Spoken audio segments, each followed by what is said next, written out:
guys, it's Paul from Ashen, and it's new comic book day for the week of January 23rd. We're going to get started right now. This episode brought to you by shirts. Buy one. Yeah, you shirtless freak. You're a weird woman. You shouldn't do that. What Tim said, I guess. I have no idea. We're off the rail. It's weird. It's not even late.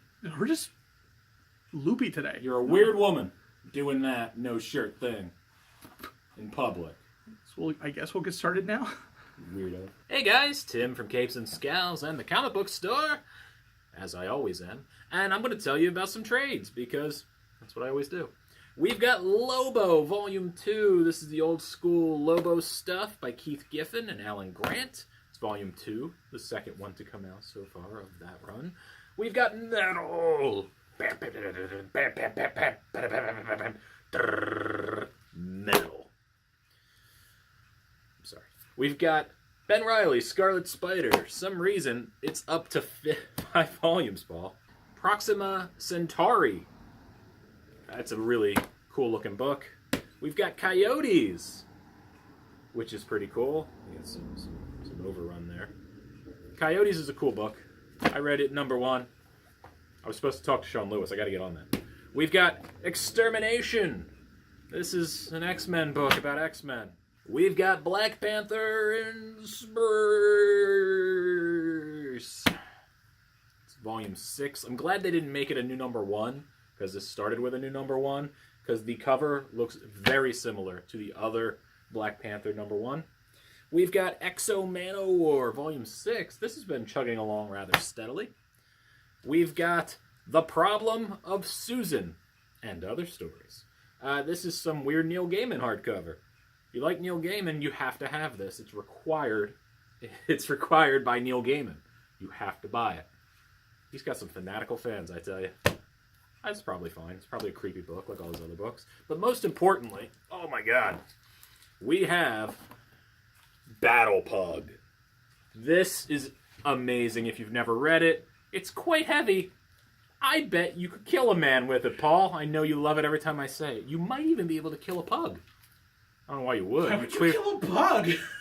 You just hit them square. Why? What do you mean, how do you kill a pug? There's like so many ways. What, is a pug like the ultimate animal to you? There's so many ways to kill a pug. What are you talking about? You drown it. Oh my god. What? Am I wrong? You should read this, though. If you like pugs, you don't want to drown them. Don't tell PETA. I don't want to deal with them. Oh my god. First up, we have Oliver, issue #1. This is a new Image title by, I already complete. Wow, it's there. Gary Whitta and Derek Robertson. It's kind of an interesting take on the Oliver mythos.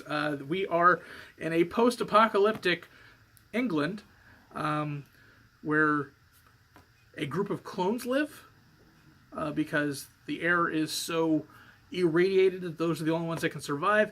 A woman stumbles into their camp pregnant, gives birth, and then dies. And it's basically the clones decided that are going to kill the child or not, and they don't. And that kid grows up to be Oliver, who is at least hinted that he's half clone, half normal person.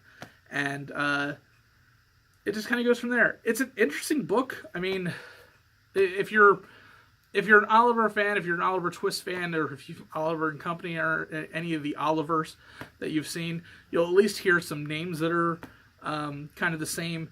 But outside of that, it really doesn't have a ton to do with the general storyline of Oliver. So I don't really know why they did this, unless I'm drawing too many conclusions and this is not an Oliver Twist story. But I mean, it's worth a look to check. Alright guys, time for my first book, and my first book is War is Hell by Howard Chaykin and Edgar Delgado. Why did I pick War is Hell instead of Crypt of Shadows when I really wanted to read Crypt of Shadows? Paul, why would I do that? I don't know. It's because there's a Dan Panosian, I always screw that up, Dan Panosian cover, and I think his art is pretty. So I picked up this book. I didn't even notice it was Chaykin at first. Chaykin is kind of, hit or miss for me. I'm not afraid to say it. And reading these, there's 2 stories in here. Both were pretty good. The larger first story is Howard Chaykin.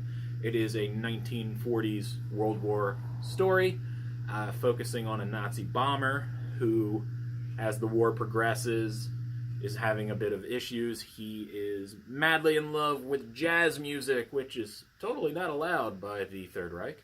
And it's just such a weird story because it's involving emotions and a lot of violence, and it's just a really interesting portrayal told through war and music.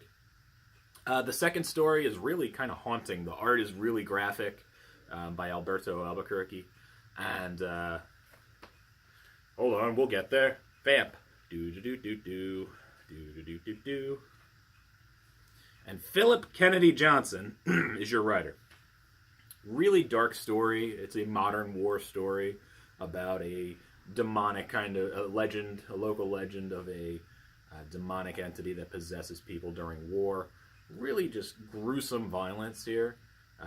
Not so much that you can't read it, but it's pretty on the nose of war being hell. I really like this book. Like I said, Chaykin, it's hit or miss for me, but I really enjoyed this, and this is one of the better things I've read by him, for sure, in many moons. So, if you want a one-and-done war story, here you go. It's for you. All right, next up, we have Batman issue number 63. This is Tom King and Mike Janin. I'm pretty sure I said that name. Mike Janin. Jill's for me. And Jordi Belair. The reason I don't really mention the colors too terribly often, but I will, because this will make sense later. We are at the end of this arc, and the last 3 issues have really been weird. And I'm not going to spoil anything from you. This is Constantine basically narrating the story and kind of interacting with Batman as you realize now that this is some type of nightmare, and we're trying to figure out how we got here and all this kind of stuff, and it finally coalesces literally on the last page, and you understand everything that has gone through the last 3 issues, and to me that's brilliant writing, and it's something you should be checking out. But don't hop in on this issue if you haven't been reading before. Pick up at least the last 3 or 4 issues prior to this, because you will have no idea what is going on unless you have that prior knowledge. And my pick of the week, also by Jordi Belair, but this time she's writing, not coloring, and by Dan Mora, it is Buffy the Vampire Slayer, issue number 1. Me and Tim were kind of confused by this, because Buffy's been around for a while. I mean, I don't know how much you watched the series, but the series was great, and then immediately following the series, Dark Horse basically picked up and started continuing the story of Buffy in seasons, and I think it was up to like 14 seasons or something like that. So this book has been around for like 8 years, and I don't know how or why, but Dark Horse is no longer publishing it.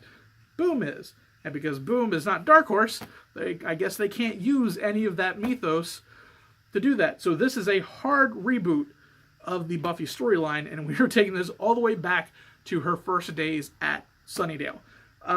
But the writing is good. The writing is solid. You get all the familiar characters that you've loved. And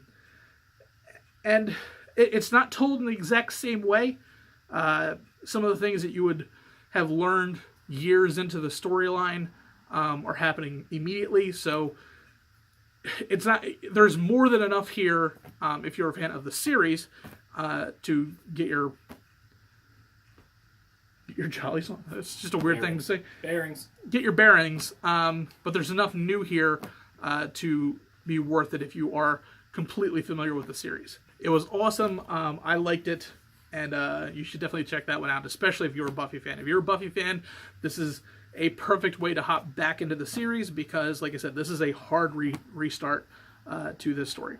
All right, next up, because I like to think outside the box, it's Naomi, number 1. This is a Bendis book. It is part of Wonder Comics, the same line that reintroduced Young Justice that Paul wasn't a huge fan of last week. But this book was okay. The basic idea is Naomi is a girl in a small town. And one day in their small town, Superman and Mongol are just fighting. And it's all of 13 seconds, and the town gets wrecked.